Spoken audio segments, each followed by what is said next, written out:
Welcome to the Lowdown podcast, the show where we dive deep into the topics that directly impact evolving originators. I'm your host, Connor Bartley. Bam! And with me today is an amazing originator out of Austin, Texas. She's a great follow on LinkedIn, has built an incredible business, and is not afraid to give it to you straight. Amy Oehler, welcome to the Lowdown. All right. I feel like a celebrity. That was yes, awesome. Amy, thank you for joining me today. I'm so excited to have you on. Thank you for having me. This is so fun.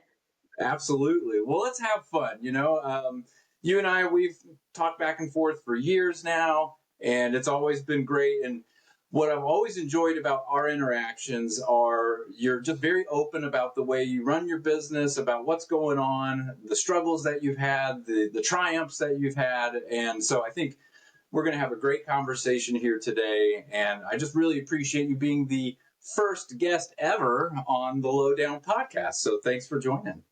Awesome. Well, I'm excited to be here and to be your first. Oh my gosh. I can't wait to look back and see how far you've come in a couple of years. Well, they say 99% of podcasts end after one episode. So hopefully that's not the case. No. It won't be. I promise you that. But yeah, this is gonna be a lot of fun. So let me set the stage because, like I said in the introduction, we want to dive deep into topics that really impact evolving originators, people who want to grow beyond just the basics of this business and really get a lot out of being in mortgage. And so one of the reason I brought you on was you had commented on, we had already kind of talked about it, but you had commented on a post that I did on LinkedIn about the chicken and egg dilemma of a loan officer having an assistant or starting to build their support team around them. And I think your comment was, this is the number one problem in our industry, and most mortgage companies have this all wrong. So I really want to dive into that. But before we do, Amy, let's give our listeners some context for who they're going to be listening to today. So if you don't mind, before we get into all the nitty-gritty of that, tell us a little bit about you and how you got into mortgage and things like that. Well, I am a 33-year veteran of the industry, but yet I'm only 36 years old, so I don't even know how that's possible. How did that happen? How did that even happen? No, kind of like most loan originators, I would imagine I kind of got in by accident. I don't think any of us grow up going, I'm going to be a mortgage originator. No. My mom and my aunts, I've got a family full of people that have been in the mortgage business, usually on the servicing side. So at 15, I was working in a file room at a mortgage company back in the day when you had paper files and you had to go pull files and then post checks and all of these things. So I worked in servicing and helped with collections, got in the business foreclosing, did servicing, posted payments, taxes, insurance, escrow analysis. Found myself getting bored. Just would learn something, get bored, want to do something different. Then I got on the origination side, handling shipping, post-closing conditions, closing.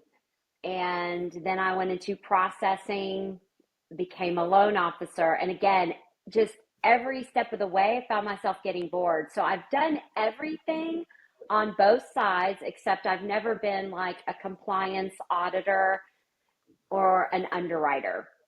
And then when I became an originator, it just never got boring because everything changes and I'm constantly putting puzzles together. So I finally found the spot in mortgage where it really clicked. And I've been doing it, originating now for 20 years.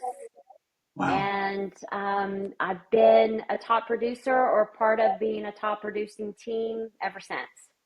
That's awesome. So was there a moment within these last 20 years of origination where you said, I'm pretty darn good at this? And if so, what was that moment of recognition for you? I saw other loan officers struggling, feeling like they needed to sell. And I've always had a heart of service. I never knew what that was. I couldn't like describe to you I was different because I had a heart of service. I think I've finally, like, that's a recent catchphrase.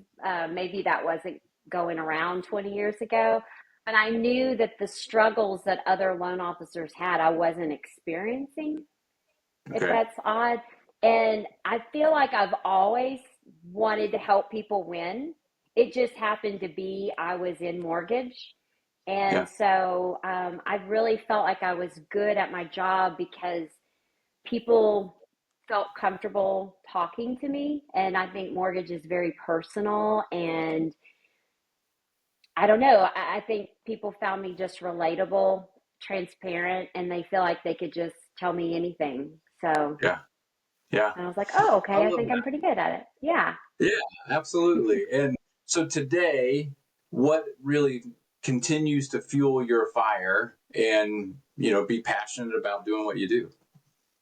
Well, I mean, I know a lot of originators think I'm kind of odd because, like, I don't know my numbers. I have a general idea of what I've got closing, maybe contracts that may or may not come in, but I don't get excited about the contracts or the locks or the fundings. Now, don't get me wrong, that's how I make a living.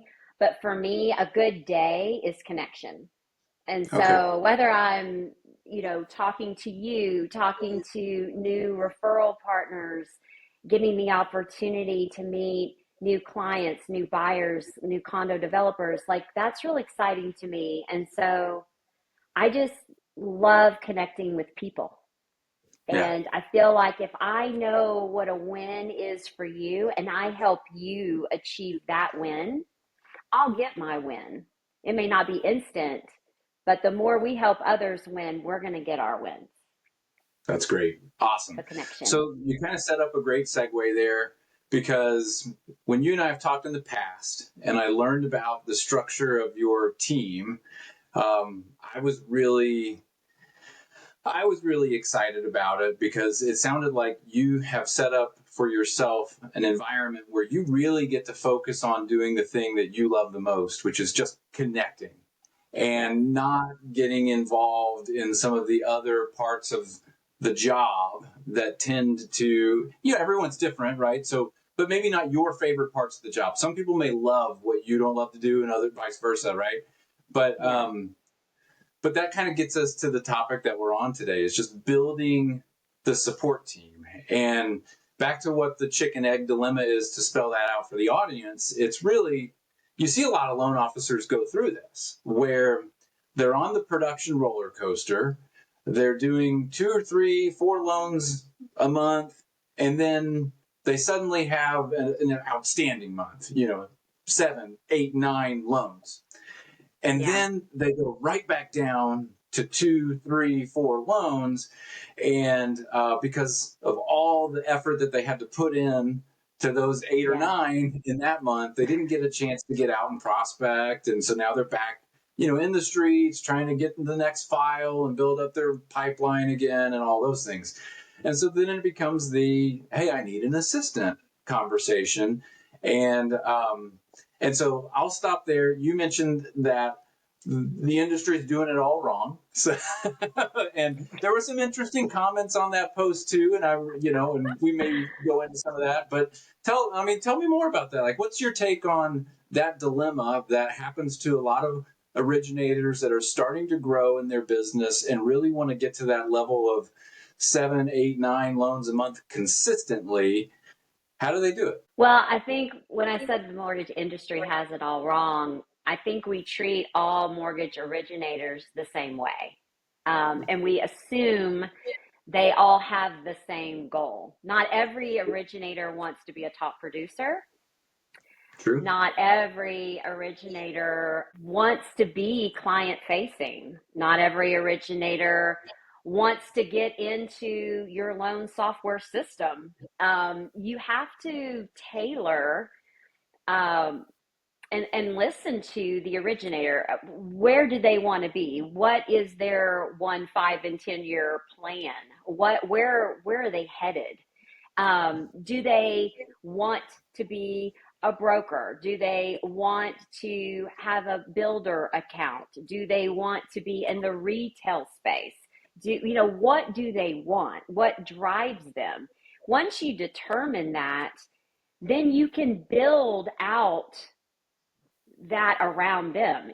For me, it took me a while to get to the point, but I realized right away that it was the connection piece, it was the conversation piece. But if I'm honest, I don't like looking at income and asset docs. I don't like looking at underwriting guidelines. I don't Sure. like being part of product calls, and like that's not even my mind. And I that I doesn't can't mean I imagine haven't that been you're there. alone on that.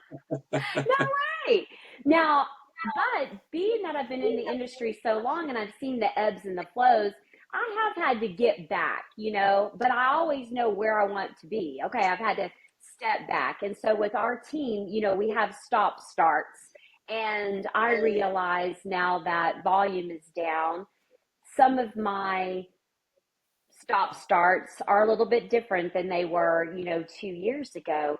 But I also had to know myself that if I had to get back in the weeds of the file and looking at income and assets and all of those things, that I would get burnout. And Mhm. so I have an amazing team, and I have sacrificed bips and pay to make sure that that team stayed in place so that Okay. when it does turn around. So I think where we get it all wrong is we feel like as a mortgage company or recruiters that we have to like dangle this big fat bips. I'm going to pay you, I don't know. I've seen crazy bips thrown at me and I just chuckle because I'm like, well, what does that mean for my margins? And what does that mean for my team? And if you're going to pay me that many bips, have you even asked me how big my team is? Right. Be careful. You're throwing me all these heavy bips, but I expect you to bring every single person on my team. And, Right. I'll be closing 100 units this year, but I've got 5 people on my team. Yeah. And most will say, well, that volume does not warrant that large of a team. And I would agree with you, depending on how the majority of mortgage companies have their structure, Sure. you know. But we got to get honest again with ourselves. If a loan officer wants something, they need to be given a roadmap on how to achieve it. And Okay. so we can't always get our cake and eat it too. Right. So if you want your crazy bips, and when I say crazy bips, I'm not just talking about the 200 bips we've been thrown at. I'm sometimes talking about the 150 and 135 bips. When you're Sure. given these bip offerings, you need to go in deeper and find out, well, what does that look like? What are my margins? If I want to build out this team and I want these stop starts by all these team players, you need to ask the mortgage company, what does that look like for me? And how do I have to perform? What are my performance standards to keep that? I know Right. exactly where I am at Cornerstone, what I need to produce, what kind of product mix, what kind of pricing variances. I know everything that I need to make in order to keep my team to where it is. And I get a Okay. scorecard once a month to let me Okay. know if I am doing well or if I am not doing so well. Now, Cornerstone's not just going to like rip the rug right under me and say, Amy, you didn't meet that marker, so who are we cutting this month? Right. But I'm given like, hey, we need to work on this, and I've Sure. got 90 days to kind of work on these things. So it's just communication and not treating every originator the same and really asking the question, where do you want to be? How do you want this to grow? And So yeah, who in that dynamic starts that conversation? Is it on the loan officer to say, "I want more," or is it on the branch manager or the company to come to the loan officer and say, "We recognize that this is happening. Tell us what you need." Like, where does that conversation begin? well, I would say both. I mean, it depends on your personality. I'm someone that's always going to speak my truth. I usually Sure, don't mix words. I'm pretty, I get vulnerable and I am very transparent. And I usually expect whoever's going to manage me, which I don't see that I necessarily have to be managed, but I understand there's a larger P&L at stake and there's managers that need to watch that. I think it goes twofold. I think if you're an entrepreneurial loan officer that wants to build something and sees the value in taking a BIP reduction to be able to meet those markers, I think it's on you. I think if you're not hearing from your LOs like that, then they may not be entrepreneurially thinking. They may not be, and that's okay. By the way, there is no right or wrong. Um, and you can pivot because a lot of people have. I mean, I'm 51 and a half. The way that I ran my business in my 20s, 30s, 40s are different now. And I sure, think we have to recognize that if we want to build lifelong teammates in part of our company culture, we need to acknowledge the fact that they grow and their life changes. And we were just talking before we got on about where you are with your children, and I'm about to be an empty nester. And so life changes may make us have to pivot. So I think managers need to stay curious and ask a lot of questions and continue to have those one-to-ones with their originators to make sure, hey, are you still on track? We talked about your 1, 5, and 10-year goals last year. Are those still your goals? right, Don't make right, assumptions, ask a lot of questions and help them individually build out what they want. That right, may be shared assistance. That may be, hey, you know what? It sounds like to me, you want to be a team LO. You may not want all the units to roll up under you, but you may be wanting to be a part of a team. Like, we just got to have more conversations. So I think both of us are responsible. You don't want to sit there and huff and puff and wait and pretend like your manager should know what you're thinking. right. But you also can't assume that everybody is comfortable sharing what they're experiencing currently. So you have to be curious. So you've mentioned a couple of times of taking a reduction in basis points in order Yeah. to support the team. Um, and I've had this conversation with people before, and not everybody wants to arrive at that conclusion. And there's Yeah. not always a willingness to give and take. And so, how does somebody really because that sounds perfectly reasonable to me. Yeah. Um, but how do you, is that just having a partnership mindset, or what brings somebody to that state of mind where they, kind of realize, okay, in order for me to have this, I need to give that. Because let's be honest, the industry is, and let's call it 2020 and 21, gave a lot in terms of sign-on bonuses and things like that Yeah. to the loan officer. And did the industry set an expectation of, blank check, or has that, are we starting to pull back on that and kind of seeing, hey, it's not always going to be loans falling from the sky. We got to get them a little more reasonable, or kind of what's your take on the give and take of that partnership? Well, first of all, you got to be a little leery, in my opinion, of the hefty sign-on bonus because you're committing yourself to an organization. What it used to be like 12 months, and then it's 24 months, and then you've got these NMLS hoppers where you can see every 2 years they're moving and moving, and you need to, in my opinion, reflect on what is making you move and are you chasing a dollar. Honestly, and I have been recruited, and I'm, you've reached out to me, and I like the conversations. I think that if we're entrepreneurial thinking and we understand who we're working for and we're understanding the longevity of our company and who we're working for, then to me, I'm more respectful of the company that doesn't throw out these big checks because someone's paying for it, okay? Someone's paying for it. It's usually other LOs that are paying for it. So I would rather work for an organization that has been around, that is very consistent, that doesn't necessarily write off, big fat checks all the time. And if you're on the flip side of that and you're needing to make those changes and you want to build something, but you're going to have to sacrifice, you're obviously facing some fear. So if you're fearful, then in my opinion, you're not in the right alignment to make any change. You need to first be confident in your own ability. Mm. Because if you get to the point, and I'm very faith filled, I know you're a Christ follower. I believe in myself. I believe in my service for others.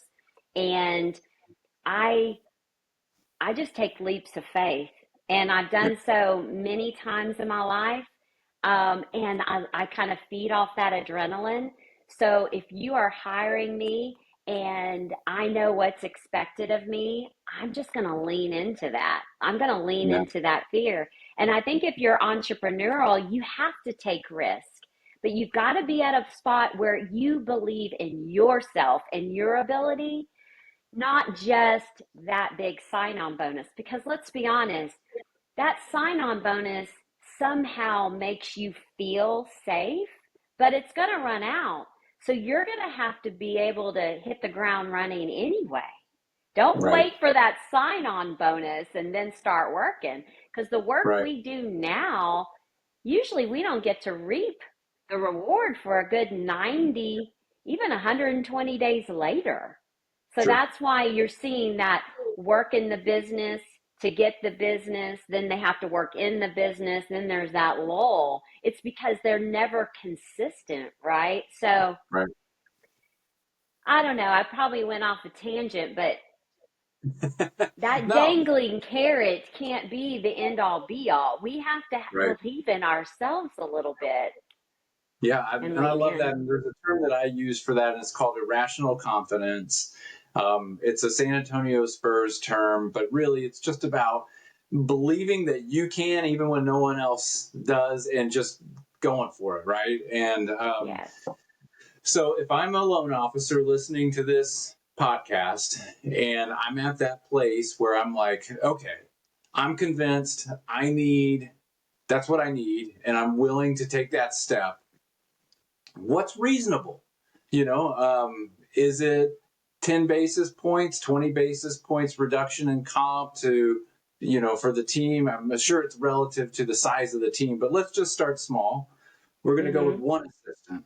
Like, what would be a reasonable conversation to have with management about that, to approach it as a partnership and not as a demand? Well, it's not going to be this, one size fits all, because everyone's production level is different. Everyone's product mix is different. Because Sure.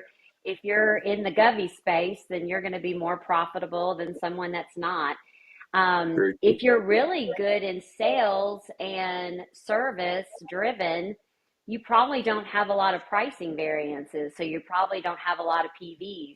You have a lot of rate centered LOs right now, um, because they don't believe in themselves. They believe that truly they're only competitive if they have the best rate. Well, let me tell right. you what, friend, and that's everybody on this call, you don't have the best rate. So if Right. you are Yeah. chasing the best rate, you're Mhm. never going to win, and you are never going to have confidence in your own ability. I have never gone to another mortgage company and asked them to, hey, price this loan out for me. I don't do that. I don't call other lenders and say, price this out. Okay. If you're one of those lenders that have friends in the business and you're asking them to price out a program for you or a product, can I just tell you right now, they're lying to you? I mean, they're lying. They're not giving it to you straight. One. And two, you don't know what their margins are. Right. You don't know. You don't know their profitability. And so it's if you're going to have a question, or if you're going to pose the question, I think now is the time. So I hope leaders in mortgage are having those one-to-ones with their loan officers, finding out what their 2025 year goals are, and then helping them come up with a roadmap on how to attain those. If it is adding an additional teammate or assistant, maybe you have to share it with somebody else. What does that look like? I am sharing one of my teammates with our regional president. Okay. It's his daughter-in-law. And the running joke is that I'm going to steal her, but I'm not. And I know that she doesn't have longevity. She doesn't want to be in mortgage forever, you know? And so you got to stay keenly aware of what your LOs need and want. Be very clear on what they need to meet those markers. There is going to be some give and take. You are going to sacrifice. You're not going to be able to eat your cake and have it too, okay? It costs on average $13,000 to originate one loan currently with costs. Right. Most loan officers don't realize that. So you may have to break it down and be honest and say, hey, this is what it costs to do a loan. Your ask is too big.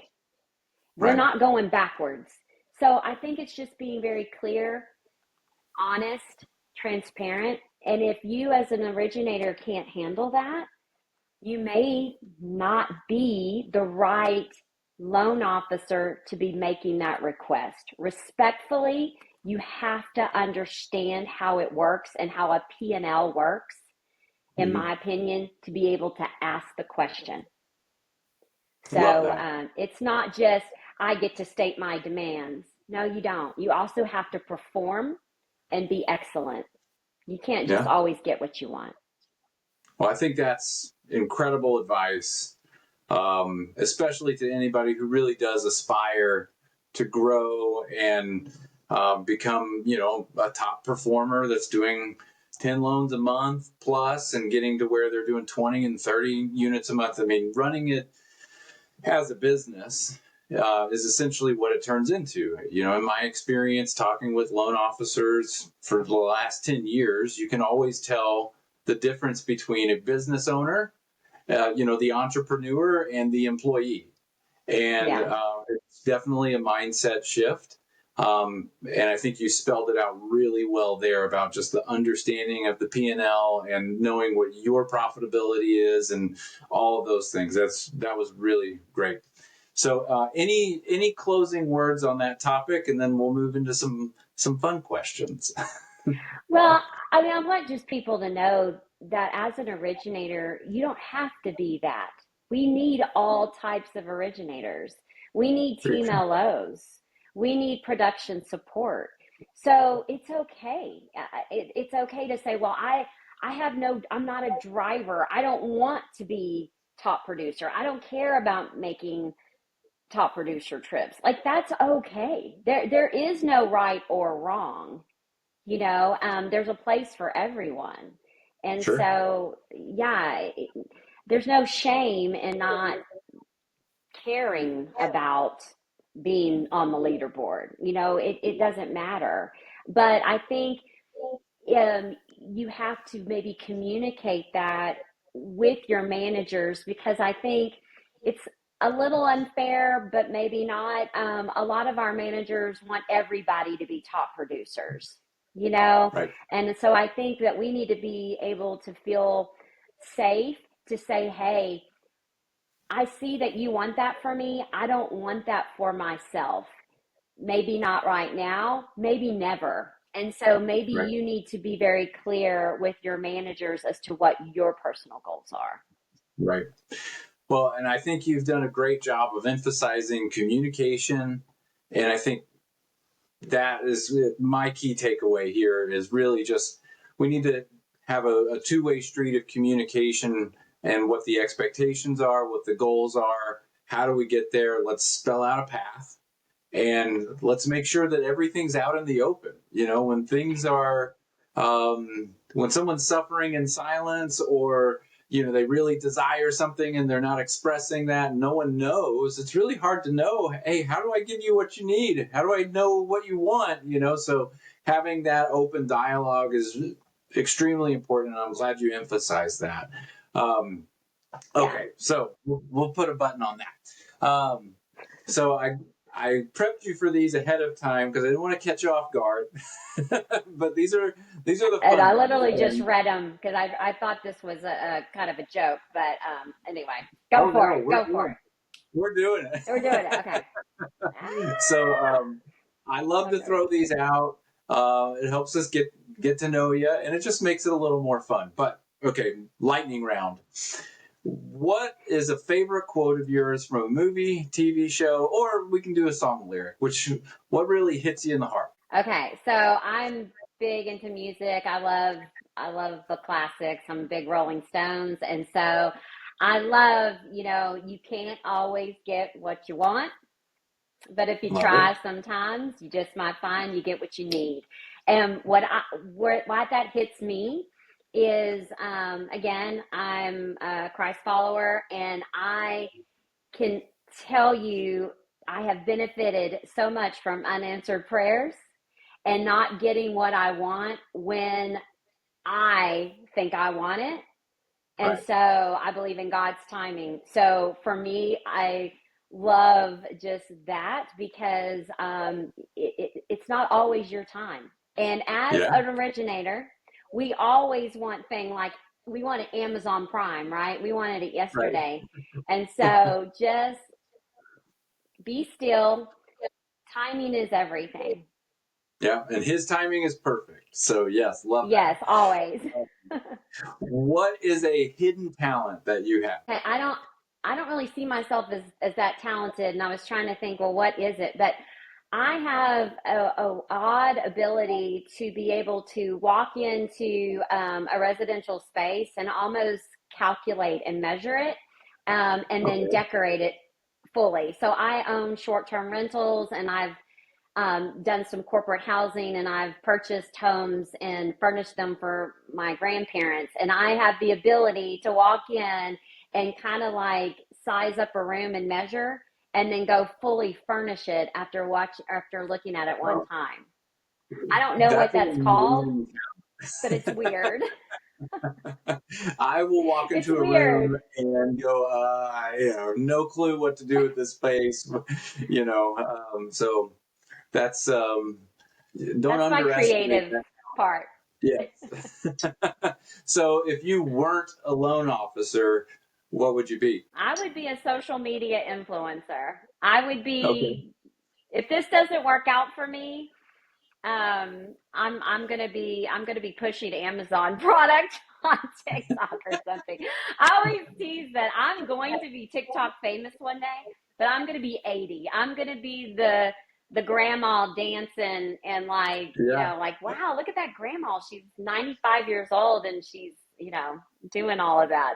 That'll be when I'm TikTok famous. Perfect. Well, you're already, just shout out to you. You're already really influential on LinkedIn. I mean, I know Brian Views put out his top 50, and what you were on the list, top Number 25 ish, 29. Number 29. 29. Yes. And Congratulations. Yeah. well, So thank for you. anyone That listening list that is a little doesn't know, male. yeah, so That for list anyone who is a little doesn't know, male. there, Brian put out a list. Brian View of FinLocker put out a list of the top mortgage professionals with the largest followings, with the highest amount of engagement. He really, I mean, it's a love letter to mortgage content producers. And he nerded out on the data. And Amy was number 29 on that list, which is it's a pretty impressive list when you go down the names. Like, there's big names on there, so that's big. That's a big win for you. So congratulations on what you've done. And I know you've spent years just being present. I mean, you were personal branding before personal brand was even a term.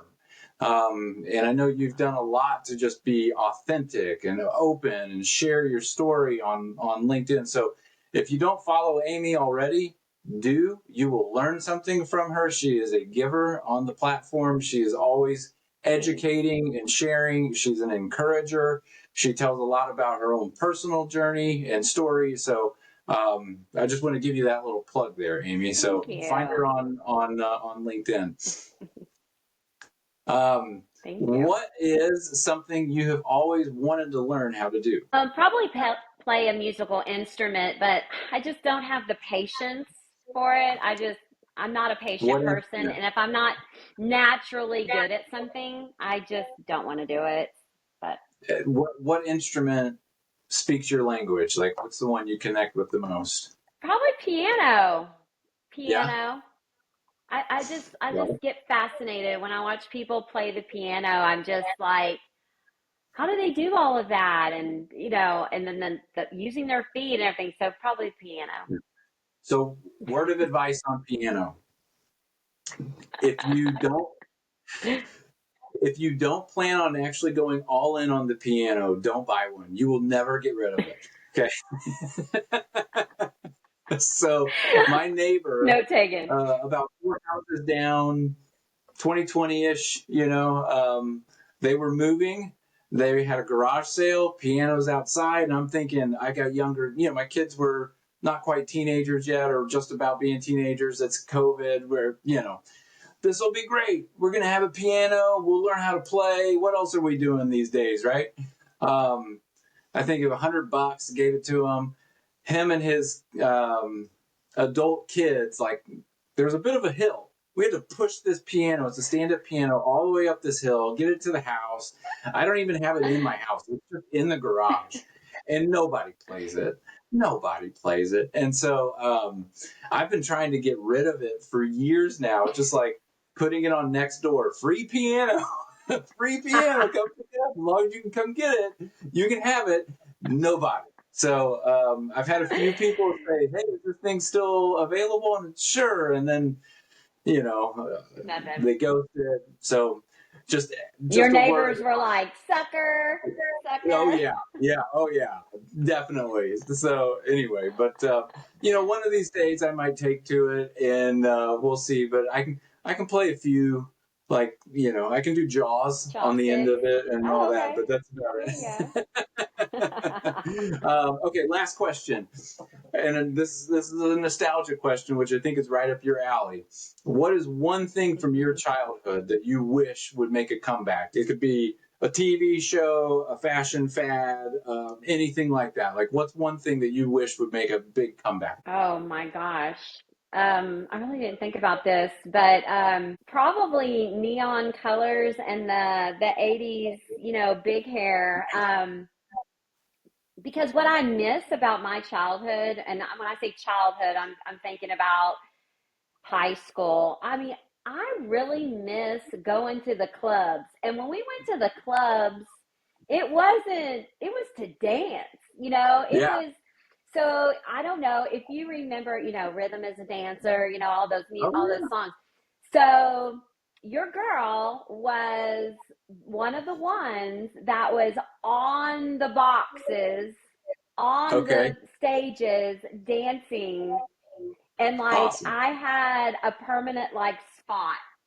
And what's Nice. really sad is we only had like five moves. They Right. were all the same. You just So repeat them in different orders, right? different speeds depending on the song, but we thought we were so cool. And so if you ever see anything on social media where they show all of the 90s dancing with all the music and the big hair, I'm like, "Oh, I almost feel like I'm in that video somewhere because it looks so Yeah. familiar." But yeah, I miss those days. I miss the dance parties, just the dancing. And if I'm honest, I dance around my house by myself all the time. Yeah. That's awesome. I was thinking the other day how like back in the Footloose and back in like the late 80s, early 90s movies, whenever the main character would get upset, they would always like angry dance and just work it out. There was always like an angry dance montage. And I'm like, we need to bring back the angry dance, like it makes it all Yeah. okay. You just go Yeah. through a warehouse, do a bunch of dance moves, and you're good after that. Oh yeah, So, the warehouse. Yeah, oh the yeah. warehouse parties. Yeah, Oh, there's no more warehouse parties. You know what I'm saying? Like no. dancing. I mean, yeah. Yeah, I miss that. Well, Warehouse it's never parties. too late. Bring it back. We'll bring it back. So, We need to. We need to get like a airplane hangar and just like have a hangar party and music and all the things. Yeah. No, invite it's got to have to come invite back. the realtors, invite the mayor, invite everybody, and it'll be a good time.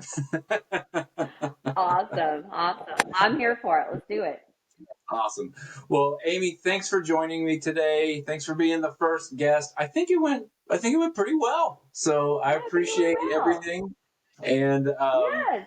thanks for joining the Lowdown. And I wish you nothing but the best finishing out this year. And hope you and your family have an awesome holiday, Thanksgiving, Christmas. For those of you who are listening to this, it's November 11th today when we're recording this. So have a happy Thanksgiving, a Merry Christmas, a Happy New Year, and just thank you again for being on this show Thanks and for for having all me. the back and forth that we've had over the years. I really appreciate you. So thanks for everything that you do.